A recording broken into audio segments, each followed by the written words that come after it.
윤석열 검찰총장이 옵티머스 펀드 수사 상황을 보고받고 수사팀을 대폭 증원하라고 지시했습니다. 검찰은 옵티머스 자회사인 셉틸리언의 수상한 자금 흐름을 포착했습니다. 청와대 민정수석실 행정관이었던 이모 변호사가 옵티머스 지분을 보유하다가 차명 전환한 것으로 알려졌습니다. 옵티머스 자회사 지분까지 보유한 이 변호사의 행적을 집중 분석합니다. 추미애 법무부 장관이 아들 휴가 의혹과 관련해 부당한 지시를 하거나 거짓 진술을 한 적이 없다고 거듭 부인했습니다. 당직 사병 현모 씨는 추 장관을 명예훼손 혐의로 검찰에 고소했습니다. 경북 상주의 산속에 있는 연수원에서 내 외국인들이 집단으로 1박 2일 종교 행사를 가진 것으로 드러났습니다. 당시는 사회적 거리두기 2단계로 50인 이상 집회가 금지됐던 시기입니다. 울산 주상복합 화재 이후 고층 건물 대피 시설에 대한 관심이 높아지고 있습니다. 수도권 고층 아파트의 피난 안전구역을 살펴봤습니다. 정부가 막대한 예산을 투입해 낙후 지역 주거 환경을 개선해주는 도시 재생 사업이 주민 호응을 얻지 못하고 있습니다. 그 이유를 현장 카메라에서 취재했습니다.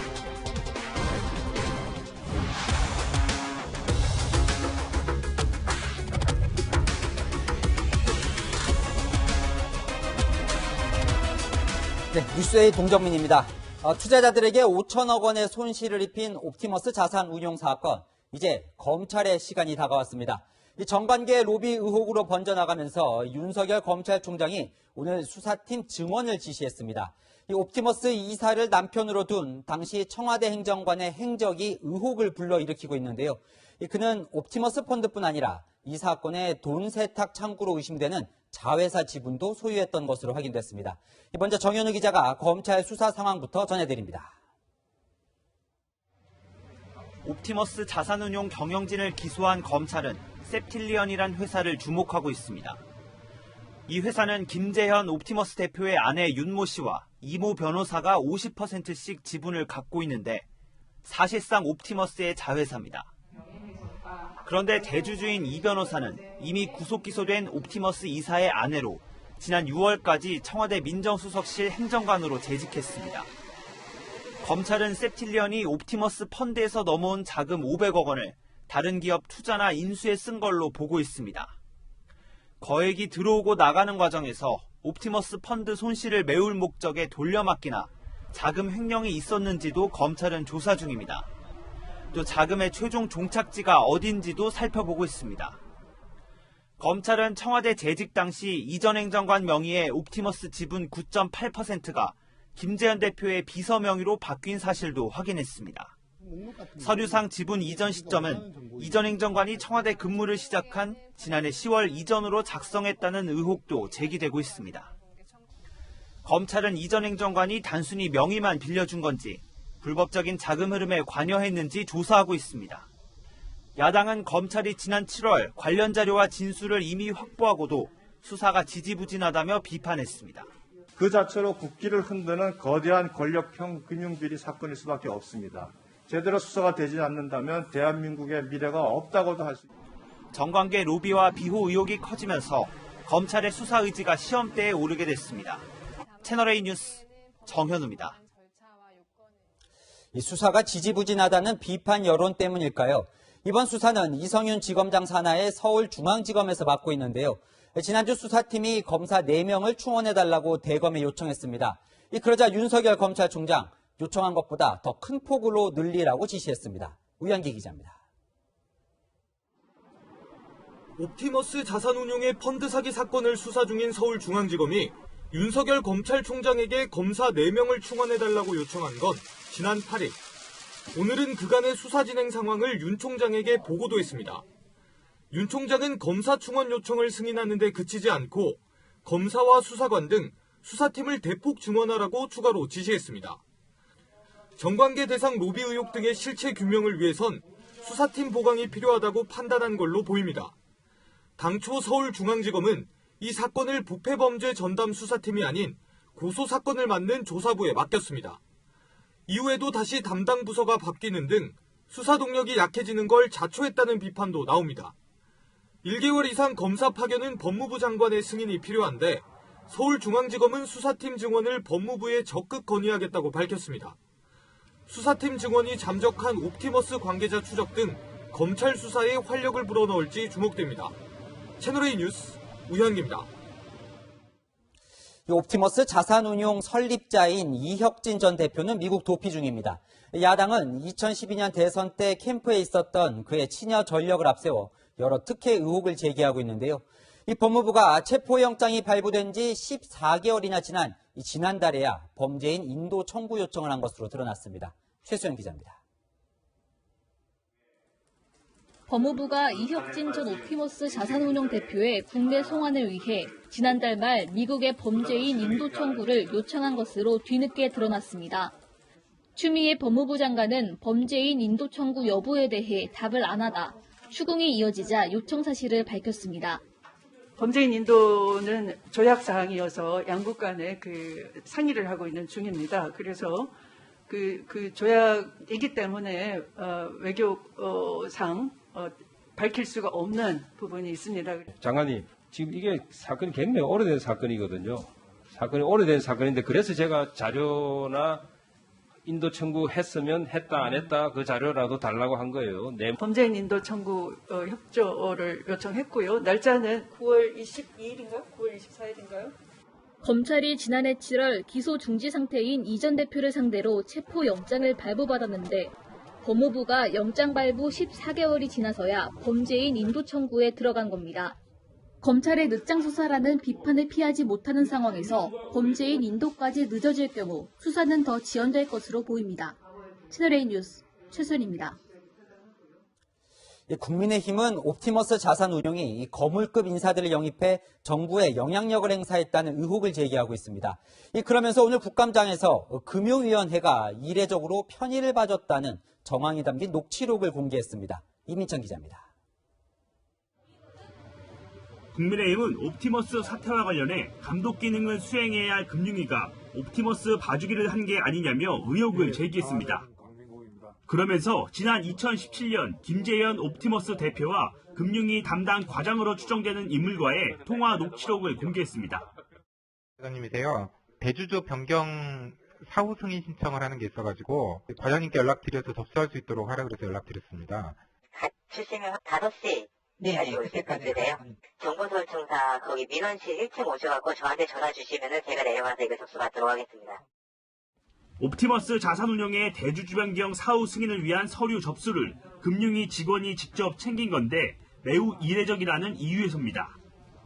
금융위의 이런 태도는 옵티머스 고문을 지낸 이현재 전 경제부총리 영향일 수 있다는 주장도 했습니다.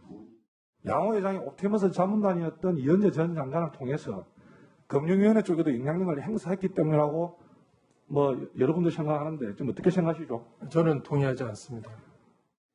특혜 논란의 금융위는 직원이 1층 민원실에서 직접 서류를 접수하는 것은 통상적인 업무 절차라고 해명했고 은성수 위원장은 녹취록에 있는 목소리가 담당 과장 목소리와 다르다고 반박했습니다. 채널A 뉴스 이민철입니다. 검찰 개혁을 빌미로 정권 의혹을 수사한 검사 35명을 좌천시켰다는 국민의힘. 이 검사들의 잘못된 관행을 고치겠다는 여당과 추미애 장관. 이 법무부 국정감사에선 이 검찰 개혁을 두고 설전이 벌어졌습니다. 공태현 기자입니다. 야당 의원들은 추미애 장관 아들의 휴가 특혜 의혹 수사가 무혐의로 결론난 건 검찰 개혁을 명분으로 검사 인사를 좌지우지한 탓이라고 목소리를 높였습니다. 이 권력 비리, 부정부패, 검사들이 아니면 지켜내고 막아낼 데가 없어요. 그 자리 한 번 더 받아서 출세할 거라고 그렇게 수사 덮고 조장하면 안 된다 이거예요. 야당에선 살아있는 권력을 수사한 검사들이 줄줄이 좌천됐다는 주장도 했습니다. 조국 전 법무부 장관과 손혜원 전 의원 등 현 정부나 여당 관련 인사의 비리 의혹을 수사한 검사나 윤석열 검찰총장 측근 등 검사 35명이 검찰 인사에서 좌천됐거나 승진해서 누락돼 사표를 썼단 겁니다. 아들의 휴가 특혜 의혹을 부인해온 추 장관이 검찰개혁의 책임자로 적격한지 따지는 발언도 나왔습니다. 장관의 정직성은 검찰개혁 책임자로서의 자격과 관계가 있습니다. 반면 여당은 검찰이 조국 전 장관 일가 등을 무리하게 기소했다며 직접 수사권 축소 등 검찰개혁이 필요하다고 강조했습니다. 기소하겠다는 생각을 가지고 수사하고 기소했기 때문에 이런 게 발생했다는 겁니다. 추 장관은 검찰 내부의 잘못된 관행을 반드시 고치겠다고 검찰개혁 완수 의지를 밝혔습니다. 채널A 뉴스 공태현입니다. 네, 법조팀 최주연 기자와 함께 자세한 이야기 나눠보겠습니다. 자, 옵티머스 자산운용의 펀드 사기 사건에 청와대 인사가 등장을 했습니다. 이모 전 행정관, 이 인물에 주목하는 이유부터 설명해 주시죠. 네, 일단은 5천억 원대의 피해를 초래했었던 이 옵티머스 사기 사건의 핵심, 옵티머스사가 투자자를 속이고 엉뚱한 곳에 투자를 하거나 아니면은 펀드 간 돌려막기를 했다는 의혹 때문일 것입니다. 이모 전 행정관, 이 행정관 자체는 지난 2018년부터 옵티머스 지분을 소유하고 있었던 것으로 보입니다. 이 전 행정관은 지난해 10월부터 청와대에서 근무를 했었는데 지난 6월 검찰이 본격 수사에 착수하기 전, 그러니까 이 청와대 재직 기간 중에 이 옵티머스 지분 9.8%를 다른 사람 명의로 바꿨다라는 의혹을 받고 있는 것입니다. 네, 그래서 이제 차명 보유하려고 했던 거 아니냐 이런 의혹까지 나오는 건데, 그런데 단지 옵티머스 지분만 갖고 있었던 게 아니라면서요. 맞습니다. 관련된 의혹을 크게 두 가지 이렇게 추려볼 수 있겠는데, 우선은 이전 행정관이 옵티머스 펀드 자금을 활용해서 인수합병한 의혹을 받고 있는 회사의 사회이사였다는 점, 그리고 이 회사의 경영권을 인수한 업체의 최대 주주사의 대주주라는 의혹을 받고 있습니다. 좀 복잡한 이해관계가 얽혀 있다 이렇게 볼 수가 있겠는데, 네. 이전 행정관이 옵티머스 이사인 윤모 변호사의 부인이라는 점도 주목했습니다. 검찰은 지난 7월에 윤 변호사에 대해 윤 변호사와 함께 김재현 옵티머스 대표와 함께 사기 혐의 등을 적용해서 구속 기소한 상태입니다. 그러니까 이 이전 행정관의 남편 윤 변호사는 지금 구속 상태인 거죠. 자, 그런데 그가 검찰에 제출한 이 문건에도 청와대가 언급되어 있다, 이런 의혹이 제기가 됐었어요. 네, 그 검찰이 윤 변호사가 검찰 조사에서 제출했었던 지난 5월 작성된 문건, 이 펀드 하자 치유 관련이라는 내부 문건을 주목하고 있는 것입니다. 여기에는 정부 및 여당 관계자들이 프로젝트 수익자로 일부 참여했다, 이렇게 쓰여 있다고 저희도 앞전에 보도해드린 적이 있었는데, 문건 일부에 이 정관계, 재계, 고위 인사가 언급됐었는데, 네. 여기에 청와대 관계자 여러 명이 포함됐다는 취지로 쓰여 있다는 것입니다. 이렇게 문건에 쓰여 있는데도 검찰은 그동안 이 정관계 개입에 대해서는 아무 수사 발표가 없었습니다. 그동안 그러면 수사가 어느 정도 진행이 된 겁니까? 4개월 정도 수사를 한 상황이거든요. 네. 그렇지만 아직 수사 중이라는 게 이 검찰의 공식적인 답변이라고 볼 수가 있겠습니다. 검찰은 이전 행정관의 옵티머스 지분이 차명 전환된 이 정황은 발견을 했지만 사기 혐의와 연관성을 아직 못 찾았다는 입장입니다. 그리고 앞서 말씀드린 것처럼 뭐 사회이사나 대주주로 등록되어 있는 업체와의 연결고리, 그리고 남편 윤모 변호사의 사기 혐의를 둘러싼 이런 공범 가능성도 수사가 종결된 게 아니라는 설명입니다. 윤 변호사가 검찰에 제출한 문건에 대해서도 이 청와대 부분 역시 네. 수사 중이라고 볼 수가 있겠습니다. 하지만 실명이나 직책이 직접 거론된 게 아니기 때문에 수사에 한계가 있다, 이런 분석도 나오고 있습니다. 그러니까 아직 밝혀야 될 의혹들이 많네요. 그런데 이 오늘 국감장에서는 왜 하필 올 초에 이 경제 범죄를 담당하는 증권범죄합동수사단, 이것을 없앴느냐, 이게 또 논란이었어요. 네, 관련된 내용 한번 일단 들어보시겠습니다. 조직을 강화했으면 좋겠습니다라고 법무장관님한테 건의를 드렸던 거고, 법무장관이 일단은 이제 알았다고 말씀하신 거니까. 예, 금융위원장이 사라진 검찰 조직에 대해서 언급을 한 것인데, 서울 남부지검 증권범죄합동수사단, 줄여서 합수단 이렇게 부르기도 하거든요. 증권금융범죄를 전담하기 위해서 2013년에 만들어졌는데 지난 1월에 추미애 법무부 장관이 이 비직제 부서라는 이유로 폐지했습니다. 일각에서는 전문수사 기회를 추 장관이 아예 없앤 것 아니냐, 이런 지적도 나오고 있습니다. 네, 이것도 한번 살펴보죠. 그런가 하면 또 다른 펀드 사기 사건이죠. 이 라임 사태에 직격탄을 맞은 이 강기정 전 청와대 정무수석이 오늘 억울하다면서 검찰에 고소장을 냈어요. 맞습니다. 강 전 수석 오늘 이 서울 남부지검에 김봉현 전 스타모빌리티 회장 등에 대한 고소장을 접수했습니다. 김 전 회장은 최근 재판에서 이 강 전 수석에게 5천만 원을 건넸다라는 취지로 증언한 바가 있죠. 그렇죠. 그런 것과 관련해서 강 전 수석은 김 전 회장에 대해 라임 사태가 커지기 전까지는 김 회장 이름도 몰랐다면서 위증으로 명예에 심각한 훼손을 당했다라고 주장했습니다. 네, 지금까지 최주연 기자와 알아봤습니다. 오늘부터 사회적 거리두기가 1단계로 완화됐습니다. 일상의 변화를 느끼셨습니까? 그런데 확진자가 또 100명 가깝게 나와서 걱정입니다. 경북 상주의 연수원에선 2단계 기간 동안 수백 명이 모여 1박 2일 종교 행사를 한 사실이 알려져 방역당국이 조사하고 있습니다. 강경무 기자가 보도합니다. 대전의 아파트 단지에 있는 어린이집입니다. 어젯밤 원생 3명과 교사 4명이 코로나19 확진 판정을 받았습니다. 이곳에 다니던 원생이 확진을 받은 뒤 나머지 원생과 교사 총 18명이 검사를 받았는데 7명이 추가로 감염된 겁니다. 처음 확진된 원생은 앞서 확진된 일가족 7명의 일원이었습니다. 이 가족은 추석 연휴였던 지난 3일 함께 모여 식사한 걸로 조사됐습니다. 어린이집에서 우리 아기가 감염이 돼가지고 엄마 아빠나 할아버지한테 옮긴 것보다는 거꾸로 가족들 중에서 누구한테 감염돼서 간 것이 더 유력하지 않느냐. 어린이집 확진자 접촉한 5명이 오늘 추가로 확진 판정을 받는 등 연쇄 감염이 이어지고 있습니다.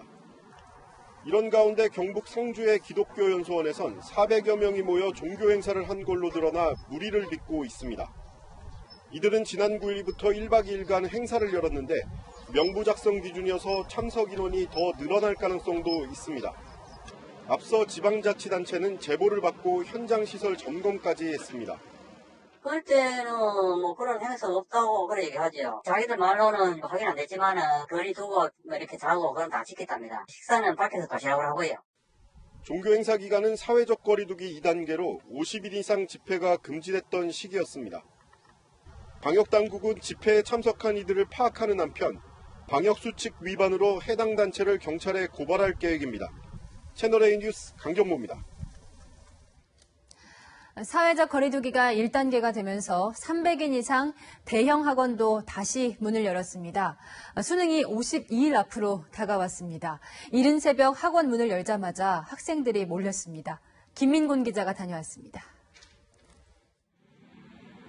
이른 아침부터 가방을 맨 학생들이 줄지어 학원으로 들어갑니다. 집에 가져갔던 책들도 상자에 가득 담아왔습니다. 승용차를 타고 온 학생들의 셔틀버스까지 몰리면서 학원 주변 도로도 북적입니다. 오늘부터 사회적 거리두기가 1단계로 완화되면서 300인 이상 대형 학원도 2달 만에 다시 문을 열었습니다. 그동안 공부할 곳이 마땅치 않았던 재수생들은 이제라도 학원에 올 수 있어 다행이라고 말합니다. 옆에 친구들 열심히 하는 모습 보면서 저도 똑같이 자극받고 열심히 할 수 있어서 좋은 것 같아요. 솔직히 여기서 수업할 때 좀 막 졸리고 좀 그랬는데 온라인 수업 해보니까 차라리 현장에서 듣는 게 더 좋다 그런 생각이 더 들었어요. 수강생이 1,900명이나 돼 학원은 긴장을 놓지 못합니다. 책상 배치부터 지그재그 방식으로 배치하는 것부터 시작해서 그렇게 하고 있고 식사는 2시간 동안 합니다. 옆에는 칸막이 다 돼 있고. 대형 학원 외에 유흥주점과 뷔페 등 고위험 시설이 다시 문을 열게 되면서 정부는 개인 방역 수칙을 잘 지켜달라고 당부했습니다. 이번 거리두기 조정은 더 이상 거리두기 노력을 하지 않아도 된다는 의미는 결코 아닙니다. 각 시설에서의 방역 수칙을 지켜주시기를 당부드립니다. 내일부터는 대중교통과 의료기관에서 마스크 착용이 의무화되고 한 달의 계도 기간이 지나면 미착용자에게 과태료가 부과됩니다. 채널A 뉴스 김민곤입니다. 길어진 거리두기 2단계 기간 동안 가장 고통이 큰 사람들은 자영업자들이었습니다. 폐업조차 쉽지 않아서 폐업 과정을 공유하는 유튜브가 인기입니다. 만드는 사람도 보는 사람도 참 씁쓸한 콘텐츠죠. 이지훈 기자가 사연들을 들어봤습니다. 최근 관심을 끌고 있는 이른바 폐업 유튜브 영상입니다. 철거 전에 이 직기들, 주방용품들 다 정리를 했습니다. 이게 냉장고, 에어컨들 이렇게 다 철거됐습니다. 식당을 운영하던 서인주 씨가 코로나19 사태로 적자를 감당 못해 최근 폐업을 결정하면서 실제 폐업 과정을 영상으로 담아 유튜브 채널에 공개한 겁니다. 자신의 폐업 과정을 영상으로 공유하는 폐업 유튜버가 늘고 있습니다. 폐업 과정에서 조금이라도 손해를 덜 보는 팁과 꼭 필요한 절차에 대한 정보를 공유하기 위해서입니다. 막상 폐업하려고 하면 그냥 머릿속이 하얘지거든요. 뭘 어떻게 해야 할지도 모르고 마음도 급해지는데 그런 것들 물어보는 분들이 되게 많으셨어요.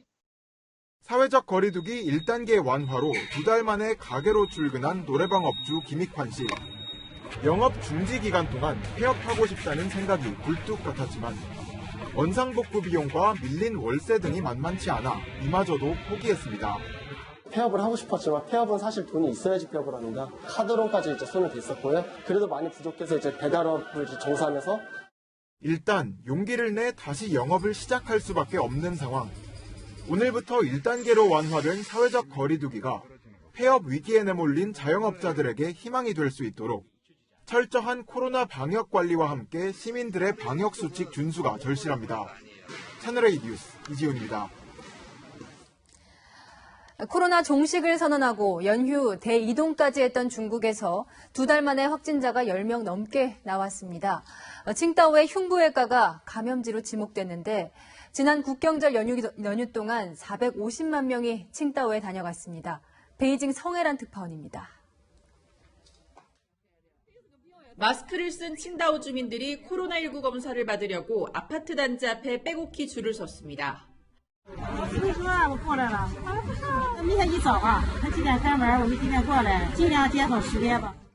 지난 이틀간 중국 칭다오에서 10명이 넘는 코로나19 양성 환자가 나오자 칭다오시가 900만 시민 전원을 대상으로 5일간 핵산 검사에 돌입한 겁니다. 중국 본토에서 확진자가 나온 건 57일 만입니다.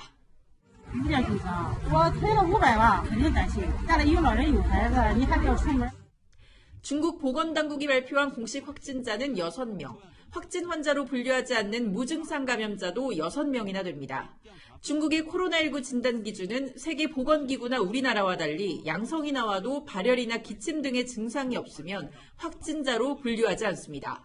칭다오의 한 흉부외과가 감염 진앙지로 지목됐습니다. 확진자는 이 병원 간병인이나 환자, 이들의 가족입니다. 该院部分独立区域承担着收治境外输入新冠病毒感染者的任务，目前具体感染源正在进一步的排查中。 전염 위험이 큰 병원을 중심으로 퍼져나간 데다 무증상 감염자 가운데 한 명은 택시기사로 밝혀져 시 전역으로 광범위한 전파가 이루어졌을 가능성도 있습니다. 지난 국경절 연휴 동안 칭다오시를 다녀간 여행객만 447만 명에 달합니다. 다른 도시들도 뒤늦게 칭다오 방문을 자제하라는 공지를 내고 있습니다. 코로나와의 전쟁에서 승리를 선언하고 지난 8일간 6억 명이 관광에 나섰던 중국. 연휴 이후 확산세가 재발할 수 있다는 우려가 현실이 되고 있습니다. 베이징에서 채널A 뉴스 정혜란입니다. 자, 이렇게 낙후된 동네를 개선하는 것도 어렵지만 이 집값 안정도 참 어렵습니다. 이 집을 팔 사람도 집을 살 사람도 지금이 적기인지 눈치 싸움이 치열한데요. 이 거래는 잘 안 되는데 일단 계약을 하면 최고 신고가입니다. 홍유라 기자입니다. 지난 2015년부터 5년째 전국에서 가장 비싼 아파트 1위 기록을 지키고 있는 한남 더힐입니다. 올해도 전국에서 가장 비싸게 팔려 최고가 거래 기록을 경신했습니다. 지난 4월 전용 면적 240제곱미터가 73억 원에 팔렸는데 5개월 만인 지난달 4일 전용 면적 243제곱미터가 77억 5천만 원에 거래된 겁니다. 초고가 아파트뿐만 아니라 오래되고 규모가 작은 이런 중저가 아파트에서도 최고 가격을 갈아치우는 매매 계약이 이어지고 있습니다. 지난 96년에 지어진 서울 관악구에 있는 한 동짜리 아파트입니다. 전용 면적 59제곱미터가 석 달 만에 4천만 원 오른 4억 5천만 원의 신고가를 기록했고 근처 다른 아파트도 1년도 안 돼 1억 6천만 원이 오르며 최고 가격을 갈아치웠습니다. 두 아파트 모두 이번 달에 거래가 성사됐습니다. 서울 부동산 정보 광장에 따르면 이번 달 서울 아파트 거래량은 오늘까지 42건뿐입니다. 지난달 거래량은 지난해 대비 3분의 1에 불과했습니다. 거래량은 대폭 줄었는데 가장 비싼 매매가가 나오는 이유를 전세시장 불안에서 찾는 분석이 많습니다. 전세 가격이 급등함에 따라 집값이 더 오를 것이라는 불안 심리 때문에 중저가 아파트를 중심으로 해서 신고가를 갱신하는 단지가 속출하고 있습니다. 서울 아파트 전세값은 67주 연속 상승세를 이어가고 있습니다. 정부가 치솟는 전세 시장을 안정시킬 특단의 대책을 내놓지 않는 한 매매 수요는 더 자극받을 것이란 전망입니다. 채널A 뉴스 홍유라입니다. 아찔한 화재 사건이 또 발생했습니다. 안산 반월공단 종이공장에서 불이 났는데 직원들은 다행히 대피했지만 폐지 때문에 진화가 쉽지 않았습니다. 신선미 기자입니다. 공장 건물 밖으로 시뻘건 불길이 치솟습니다. 붉은 화염과 시커먼 연기가 금세 새벽 하늘을 뒤덮습니다. 소방대원들이 호스로 연신 물을 뿌려보지만 불길을 잡기에는 역부족입니다. 경기도 안산 반월공단 내 종이 제조 공장에서 불이 난 건 오늘 새벽 1시 5분쯤입니다. 소방당국은 인근 소방서의 인력과 장비까지 동원하는 대응 2단계를 발령하고 장비 76대와 인력 184명을 투입했습니다. 불길이 잡힌 건 5시간 40분 만인 오전 6시 45분쯤이었습니다.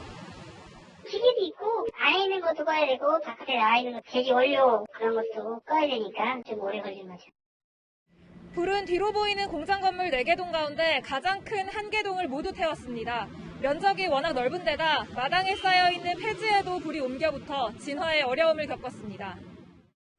화재 당시 공장 건물 안에는 직원들이 있었지만 모두 무사히 대피했습니다. 10명 이런 사람들이 사고가 나왔어요. 24시간 걸어요. 그분들이 신고하신 거예요? 네. 경찰과 소방당국은 공장 내부에 있는 종이 제조기계에서 불이 시작된 것으로 보고 전기 누전 등 원인을 조사 중입니다. 채널A 뉴스 신섬입니다. 지난주 울산의 주상복합 아파트가 불타는 모습 온 국민을 놀라게 했죠. 특히 높은 아파트에 사시거나 높은 건물에서 일하시는 분들은 남일 같지 않으셨을 겁니다. 다행히 울산 아파트는 건물 중간에 피난 장소가 있어서 주민들이 몸을 피했는데 비슷한 높이의 다른 건물은 어떨까요? 김재혁 기자가 점검해봤습니다. 지난 8일 33층 높이의 울산 주상복합 아파트에서 큰 불이 났습니다.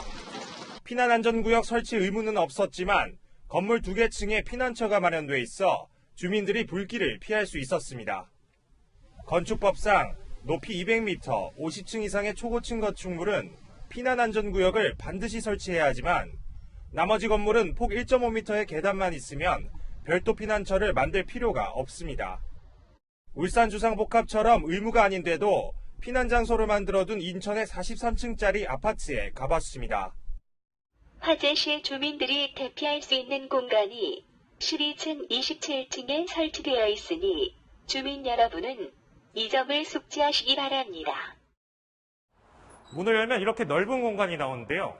평소에도 문이 열려 있어 위험한 상황이 생기면 주민들이 언제든지 몸을 피할 수 있습니다. 주민들이 안전을 위해서 최상층에는 그 화재 시 문이 자동으로 개방되도록 대피할 수 있는 공간이 마련되어 있고 다른 고층 아파트에서도 피난 공간을 만들고 산소통과 방연복을 갖추고 있습니다. 하지만 제대로 안내가 되지 않는다는 주민 불만도 있습니다. 어른들이 없더라도 아이들이 또 들어갈 수 있게 이렇게 교육 같은 거 해주면 좋겠고 그 방법 같은 것들을 좀 이렇게 안내를 잘 해줬으면 좋겠습니다. 피난구역이 없는 경우에는 비상시 몸을 숨길 수 있는 공간이 발코니에 마련되어 있거나 벽이나 바닥을 뚫고 이웃집으로 이동할 수 있어야 합니다. 채널A 뉴스 김지혁입니다.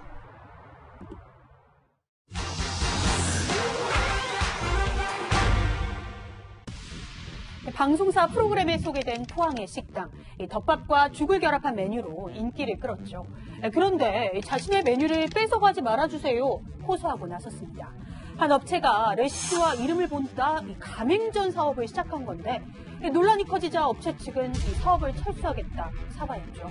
레시피의 경우 저작권 보호를 못 받는다는 점을 악용했다는 지적이 있는데 따져보겠습니다. 저작권법상 저작물은 인간의 사상 또는 감정을 표현한 창작물을 말하는데요. 레시피 자체는 일종의 아이디어라 현행법상 보호가 어렵습니다. 그리고 중요한 점은 표현된 창작물을 저작권법에서 보호한다는 의미입니다. 아이디어나 컨셉이나 자체로는 저작권법에서 보호받지 못한다. 조리법을 창작성 있게 선택하고 또 배열한 요리책이나 요리책에 실린 사진은 각각 저작물로 보호받을 수 있는데요. 레시피 자체를 특허로 등록할 수는 없을까요? 가능합니다. 대표적인 게 97년 특허 등록된 초코떡 과자인데 부패 방지 기술 특허를 인정받았죠. 다만 일반인에게 널리 알려지지 않은 신규성, 또 쉽게 떠올릴 수 있는 내용이 아닌 진보성, 이 요건이 충족돼야 해 일반 조리법으로 특허 등록 쉽지 않습니다. 상표권은 어떨까요? 팩트맨이 확인해보니 논란의 업체 지난달 덕죽이라는 이름으로 특허청에 2건의 상표 출원을 한 게 확인됩니다. 네, 그렇다면 이대로 상표권 뺏기는 걸까요? 아닙니다. 출원 이후에 특허청 심사를 거쳐서 실제 등록까지는 1년 정도 걸리는데요. 특허청에 문의하니 소비자를 기만할 염려가 있거나 타인의 상품을 표시한 것이라고 널리 인식된 상표 등록할 수는 없습니다.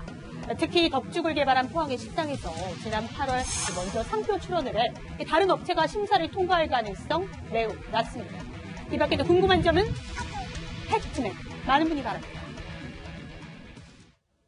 네, 아들의 휴가 미복귀 의혹에 대한 검찰의 수사 결과 발표 이후 거짓말 논란에 휩싸였던 추미애 법무부 장관. 오늘은 당시 보좌관과의 카카오톡 대화와 관련해 기억이 나지 않는다며 애매한 답변을 내놨습니다. 하지만 야당과는 이번엔 장편 소설을 쓰고 있다며 당당하게 맞섰습니다. 안보경 기자입니다. 아들 휴가 미복귀 의혹을 제기하는 야당 의원을 향해 소설을 쓴다고 발언했던 추미애 법무부 장관. 오늘은 아들의 무혐의를 다시 강조하면서 장편 소설을 언급했습니다. 야당이 이걸 증폭시켜온 여러 가지 9달간의 그런 전말을 생각해보면 상당히 어처구니 없고 그냥 소설이 소설로 끝난 것이 아니고 정말 이건 장편 소설을 쓰려고 했구나. 또 소설이. 잘했다고 큰소리 치고 있고 소설이 소설로 끝나지 않고 장편 소설이 됐다? 도대체 얼마나 강심장을 가지고 뻔뻔한 얼굴을 가지고 있습니까? 국회에서 여러 차례 거짓말을 했다는 야당의 추궁에는 맞섰습니다. 국회 속기록이나 이런 걸 다 직접 보진 않았지만은 언론 보도를 보니까 9월 한 달 동안에 국회에 와서 장관님이 했던 거짓말 횟수가 27번입니다. 27번이나 들어보세요. 27번이나 들어보세요. 27번이나 윽박 질렀죠. 소리 좀 낮춰서 질문하세요. 아직도 여기 와서 국회를 업신여기면서 그렇게 발언하십니까? 저는 더 이상 장관에게 내가 묻고 싶지도 않아요. 수사가 잘못됐으면 근거를 가지고 무엇이 잘못됐는지. 메신저를 통해 보좌관과 아들의 휴가 연장과 관련한 대화를 나눈 것에 대해선 기억나지 않는다고 했습니다. 제가 그 카톡에 이런 문자가 있다는 것은 이 휴대폰이 포렌식이 돼서 나와서 아는 것일 뿐이고 그걸 기억하지 못합니다. 추 장관은 야당이 보좌관과 연락하지 않았다는 게 거짓이라고 지적하자 부정한 청탁을 지시하지 않았다고 거듭 주장했습니다. 한편 추 장관 아들 의혹을 처음으로 제기한 당직 사병 현모 씨는 추 장관과 아들 측 변호인이 자신을 거짓말쟁이로 만들었다며 명예훼손 혐의로 검찰에 고소했습니다. 채널A 뉴스 안보겸입니다.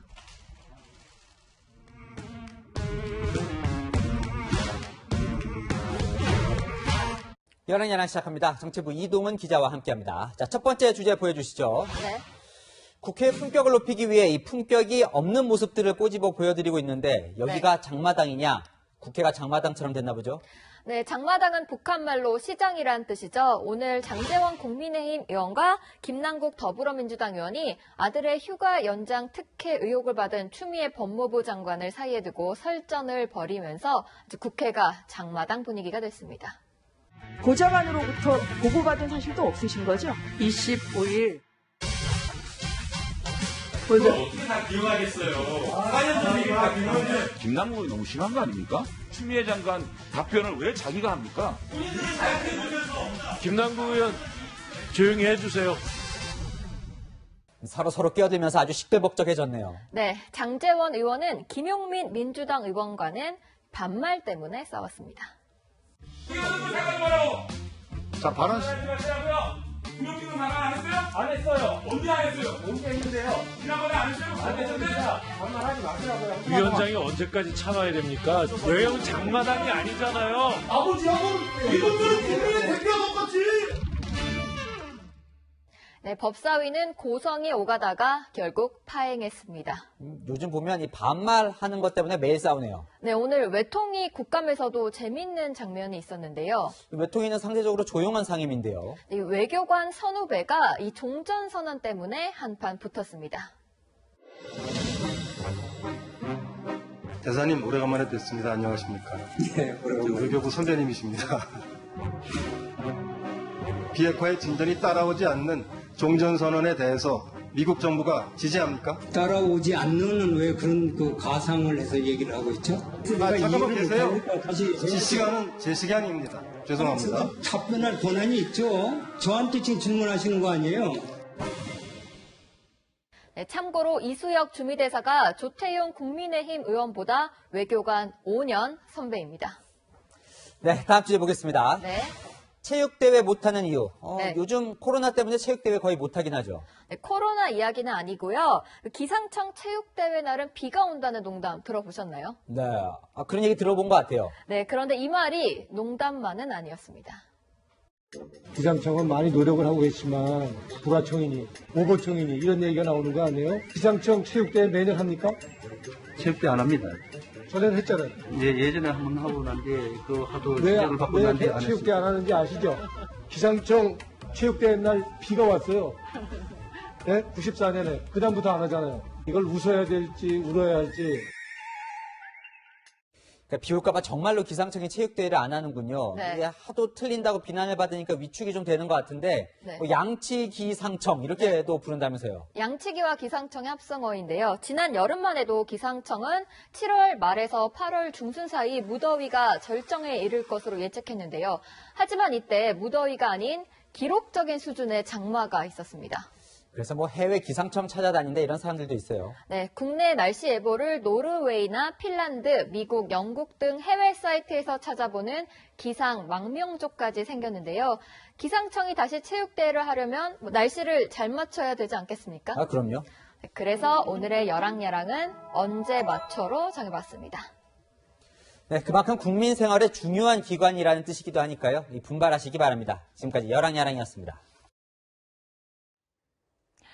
이틀 전 북한의 열병식 영상을 본 트럼프 미국 대통령이 격노했고 김정은에 매우 실망했다고 전해졌습니다.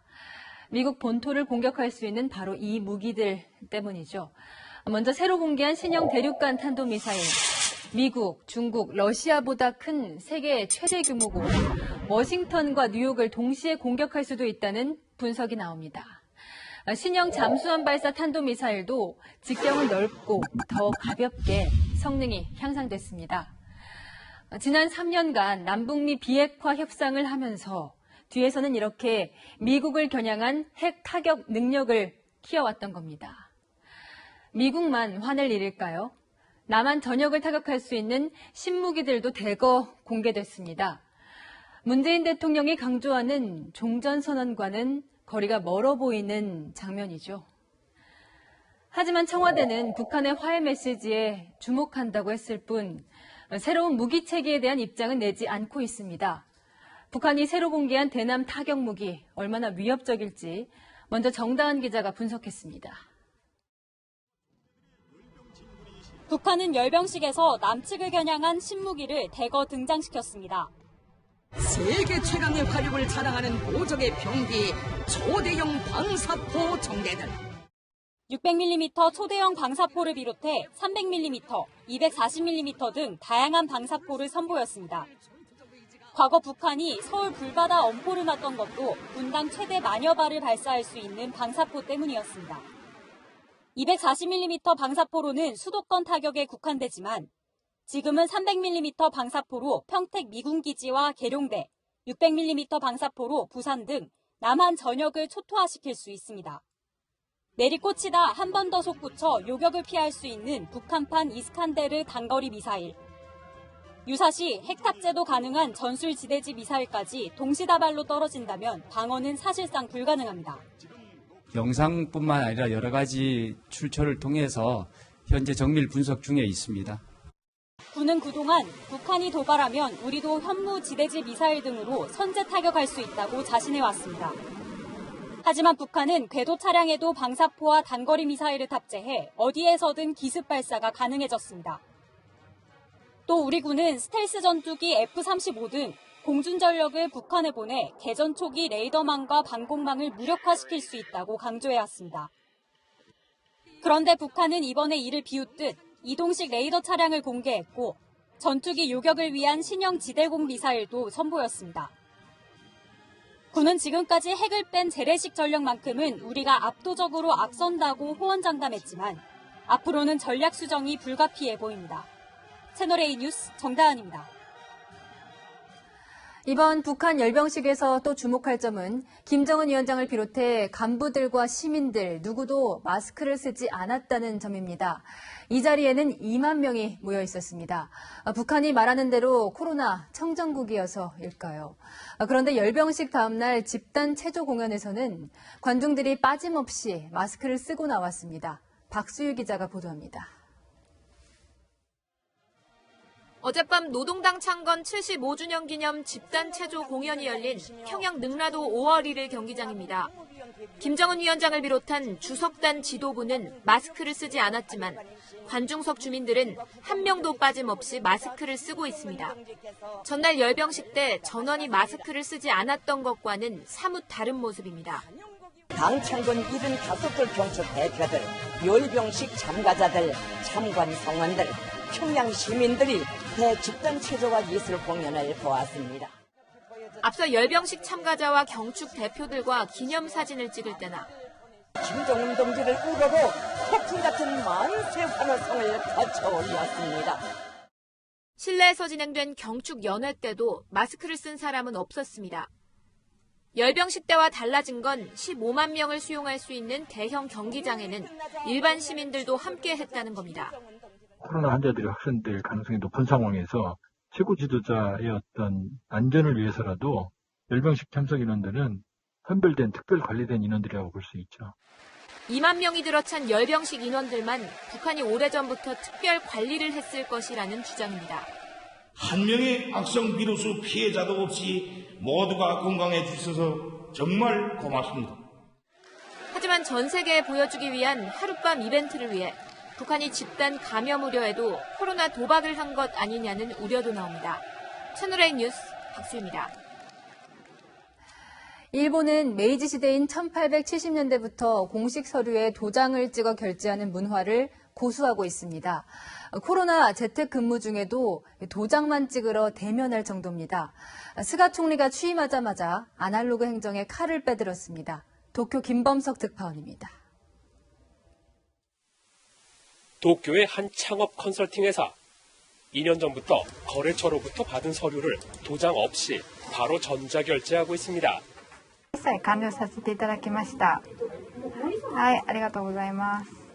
승인까지 일주일 걸리던 작업을 10분으로 앞당겨 월 평균 300만 원의 비용을 줄였습니다.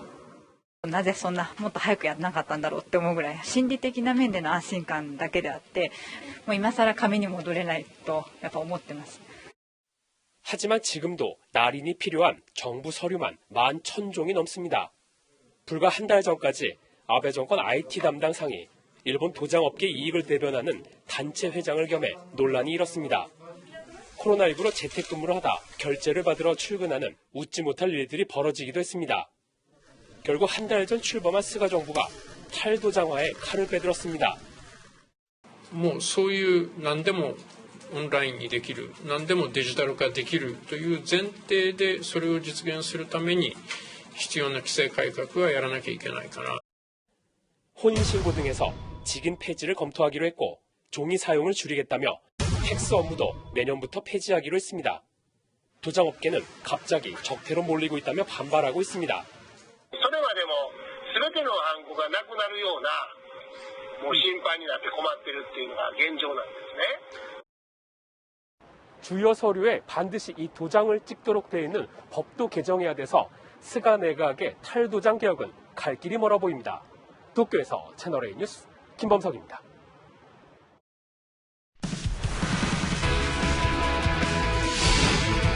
보이지 않는 곳에서 고생하는 자리가 바로 심판인데요. 가끔은 선수들보다 심판에게 눈길이 더 가는 상황도 있습니다. 신스틸러 심판들의 모습 한 주간 명장면에서 확인하시죠. 사공성근 기자입니다. 최영우가 잡아당긴 타구 1루수가 잡아서 2루로 그리고 다시 1루로 더블 플레이. 그런데 혹시 보셨습니까? 정종수 1루심이 혼자 넘어지며 신스틸러로 등장합니다. 송구를 피하려고 뒷걸음질 쳤는데 잔디가 시작되는 부분에 걸려 엉덩방아를 찧은 겁니다. 본인도 머쓱한지 미소를 짓습니다. 146km의 빠른 공이 타자 몸쪽으로 들어옵니다. 그런데 주심, 스트라이크홀과 함께 투수를 향해 엄지척을 날려줍니다. 스트라이크가 될 때마다 배병준 주심은 엄지를 치켜 세웠습니다. 이런 콜이면 투수도 던질만 알 것 같습니다. 임창규가 던진 변화구에 강민호가 맞고 말았는데요. 임창규가 사과하자 강민호는 엄살을 부리며 유쾌하게 1루까지 걸어갑니다. 반대로 만루 상황에서 정주현은 몸에 오는 공을 어렵게 피해냈습니다. 맞아! 김호 1루 코치는 밀어내기를 기대했나 봅니다. 삼성의 김진영이 상대 패스를 뺏어 달립니다. 주저하지 않고 그대로 투앤던. 아버지 김유택에게서는 볼 수 없던 화려한 덩크입니다. SK 김민수도 가볍게 뛰어올라 덩크를 꽂습니다. 37살의 베테랑이지만 아직 덩크쯤은 가뿐했습니다. 한 주간 명장면은 이번 주에도 계속됩니다. 채널A 뉴스 사공성근입니다. 집 나간 며느리도 돌아온다는 전월 계절을 맞아 수산시장에 나와 있습니다. 전어는 이맘때 가장 기름이 오르는데요. 올해는 코로나 사태로 지역 전어 축제가 취소되면서 전어 공급량이 많아져 가격이 다소 낮아졌습니다. 작년에는 1kg당 4만 원 정도였던 전어가 올해는 2만 원 선에 거래되고 있는 건데요. 한층 저렴해진 전어로 발달 면역력 지켜보시면 어떨까요? 이번 주는 특히 면역력 관리가 중요합니다. 북서쪽에서 본격적으로 찬 공기가 내려와 내일 아침부터는 부쩍 쌀쌀해질 텐데요. 중부 내륙은 서리가 내리고 강원 산지는 얼음이 열 가능성도 있습니다. 내일 아침 서울은 8도, 파주가 4도, 대구는 12도로 중부를 중심으로 오전에 한 자릿수로 내려가겠고요. 낮에는 기온이 10도 이상 껑충 뛰면서 20도 안팎까지 오르겠습니다. 출퇴근길에 따뜻한 외투는 필수입니다. 당분간은 비 소식이 없어서 갈수록 건조해집니다. 산불 등 화재 예방에 각별한 주의가 필요한 시기입니다. 날씨였습니다.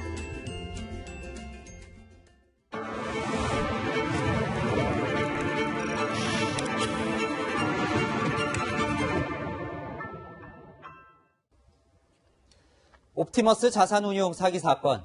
영화 트랜스포머의 최강 로봇 이름이기도 한 옵티머스는 라틴어로 가장 좋은이라는 뜻입니다.